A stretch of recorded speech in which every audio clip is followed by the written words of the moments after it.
ਸਤਿ ਸ਼੍ਰੀ ਅਕਾਲ ਜੀ। ਕਿਤਾਬ ਵਿਆਖਿਆ ਵਿਸ਼ਲੇਸ਼ਣ, ਲੇਖਕ ਨਰਿੰਦਰ ਸਿੰਘ ਕਪੂਰ। ਇਸ ਦਾ ਤੀਜਾ ਲੇਖ ਧਮਕੀਆਂ।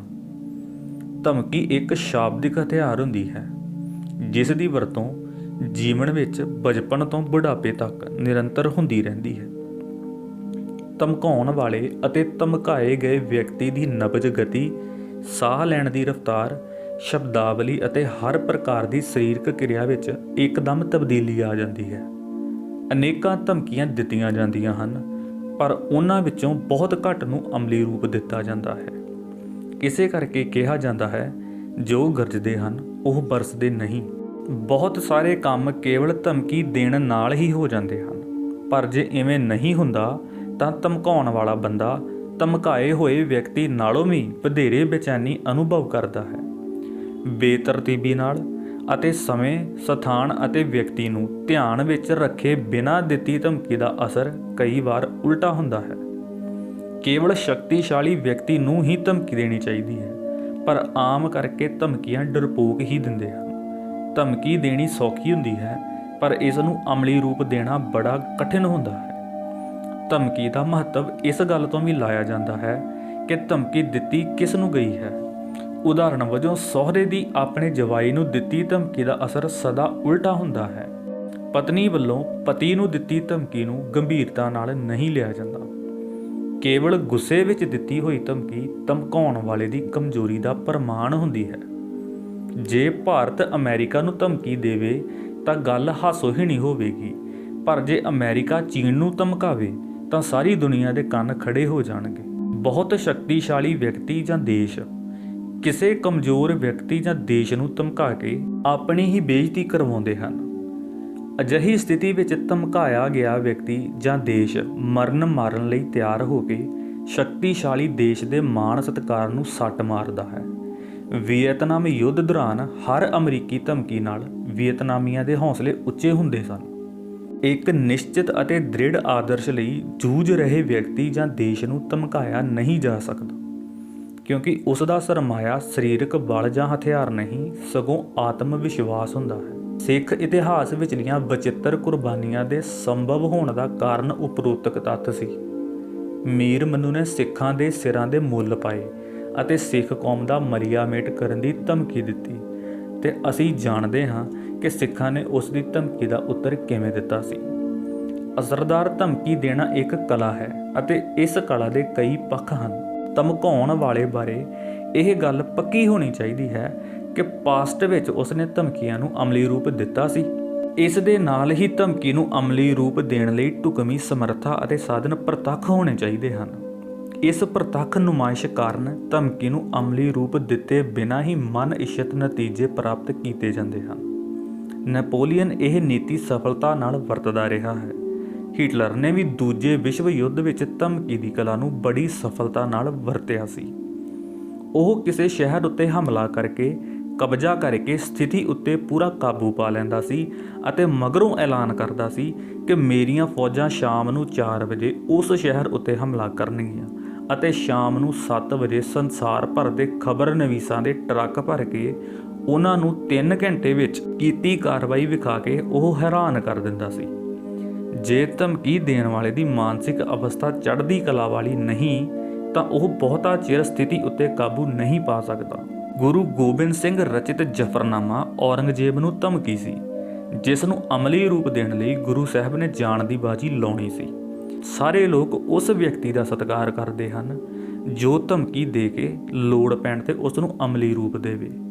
ਆਮ ਕਰਕੇ ਵੇਖਿਆ ਗਿਆ ਹੈ ਕਿ ਲੋਕਾਂ ਦੀ ਵਧੇਰੇ ਹਮਦਰਦੀ ਧਮਕਾਏ ਹੋਏ ਵਿਅਕਤੀ ਨਾਲ ਹੁੰਦੀ ਹੈ, ਪਰ ਇਹ ਹੁੰਦੀ ਤਾਂ ਹੀ ਹੈ ਜੇ ਉਹ ਮਰਦ ਦਾ ਬੱਚਾ ਹੋਵੇ ਅਤੇ ਅੜ ਖਲੋਵੇ। ਕੁਝ ਦਹਾਕੇ ਪਹਿਲਾਂ ਅਰਜਨਟੀਨਾ ਨੇ ਫਾਕਲੈਂਡ ਦੇ ਟਾਪੂਆਂ ਉੱਤੇ ਆਪਣਾ ਕਬਜ਼ਾ ਮੁੜ ਸਥਾਪਿਤ ਕੀਤਾ ਤਾਂ ਬਰਤਾਨੀਆ ਨੇ ਉਸ ਨੂੰ ਲਲਕਾਰਿਆ, ਪਰ ਦੁਨੀਆ ਭਰ ਦੇ ਪਹਿਲਾਂ ਗੁਲਾਮ ਰਹਿ ਚੁੱਕੇ ਪਰ ਹੁਣ ਆਜ਼ਾਦ ਮੁਲਕਾਂ ਦੀ ਹਮਦਰਦੀ ਅਰਜਨਟੀਨਾ ਨਾਲ ਸੀ। ਸਾਡੀ ਧਮਕੀ ਵਿੱਚ ਸਾਡੇ ਚਰਿੱਤਰ, ਜੀਵਨ ਅਨੁਭਵ, ਜੀਵਨ ਆਦਰਸ਼ ਆਦਿ ਦੀ ਸਮੁੱਚੀ ਸ਼ਕਤੀ ਪ੍ਰਗਟ ਹੁੰਦੀ ਹੈ। ਧਮਕੀ ਦਾ ਸਾਹਮਣਾ ਕਰਨ ਲਈ ਧਮਕਾਉਣ ਵਾਲੇ ਨਾਲੋਂ ਉਚੇਰੇ ਚਰਿੱਤਰ, ਵਧੇਰੇ ਸ਼ਕਤੀਸ਼ਾਲੀ ਸੋਚ ਅਤੇ ਵਧੇਰੇ ਅਟੱਲ ਵਿਸ਼ਵਾਸ ਵਾਲੇ ਜੀਵਨ ਆਦਰਸ਼ ਦੀ ਲੋੜ ਹੁੰਦੀ ਹੈ। ਆਧੁਨਿਕ ਯੁੱਗ ਵਿੱਚ ਸਮਾਜਵਾਦ, ਸਾਮਰਾਜਵਾਦ ਲਈ ਇੱਕ ਸ਼ਕਤੀਸ਼ਾਲੀ ਧਮਕੀ ਬਣਿਆ ਰਿਹਾ ਹੈ ਅਤੇ ਸਾਮਰਾਜਵਾਦੀ ਪ੍ਰਬੰਧ ਵਿੱਚ ਜੋ ਕੁਝ ਵੀ ਚੰਗਾ ਹੋ ਰਿਹਾ ਹੈ, ਜਿਵੇਂ ਕੰਮ ਦੇ ਨਿਸ਼ਚਿਤ ਘੰਟੇ, ਪੈਨਸ਼ਨ, ਡਾਕਟਰੀ ਸਹਾਇਤਾ ਅਤੇ ਹੋਰ ਸਹੂਲਤਾਂ ਆਦਿ, ਉਹ ਸਮਾਜਵਾਦੀ ਨਿਰੰਤਰ ਧਮਕੀ ਸਦਕਾ ਹੀ ਹੈ। ਜਦੋਂ ਧਮਕੀਆਂ ਦੇਣ ਵਾਲੇ ਦੀ ਨੀਅਤ ਸਾਫ਼ ਨਾ ਹੋਵੇ ਤਾਂ ਧਮਕੀ ਠੁੱਸ ਹੋ ਜਾਂਦੀ ਹੈ। ਸਰਕਾਰ ਹਰ ਰੋਜ਼ ਵਪਾਰੀਆਂ, ਕਾਰਖਾਨੇਦਾਰਾਂ ਆਦਿ ਨੂੰ ਧਮਕੀਆਂ ਦਿੰਦੀ ਹੈ, ਪਰ ਅਸਰ ਕੋਈ ਨਹੀਂ ਹੁੰਦਾ। ਜਿਹੜੇ ਲੋਕ ਸੱਚ ਦੀ ਸਰਹੱਦ ਉੱਤੇ ਲੜਦੇ ਹਨ, ਉਹ ਕਿਸੇ ਵੀ ਧਮਕੀ ਦੀ ਪਰਵਾਹ ਨਹੀਂ ਕਰਦੇ।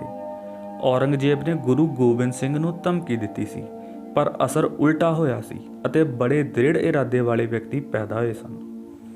20ਵੀਂ ਸਦੀ ਦੇ ਮੁੱਢ ਵਿੱਚ ਗੁਰਦੁਆਰਾ ਸੁਧਾਰ ਲਹਿਰ ਦੌਰਾਨ ਬੱਬਰ ਅਕਾਲੀਆਂ ਨੇ ਅੰਗਰੇਜ਼ੀ ਸਰਕਾਰ ਦੇ ਟੋਡੀਆਂ ਨੂੰ ਖਤਮ ਕਰਨ ਦੀ ਧਮਕੀ ਦਿੱਤੀ ਸੀ ਅਤੇ ਕਈ ਟੋਡੀ ਬੱਬਰਾਂ ਦੀ ਨਿਰਭੈਤਾ ਤੋਂ ਸਹਿਮ ਕੇ ਦਮ ਤੋੜ ਗਏ ਸਨ।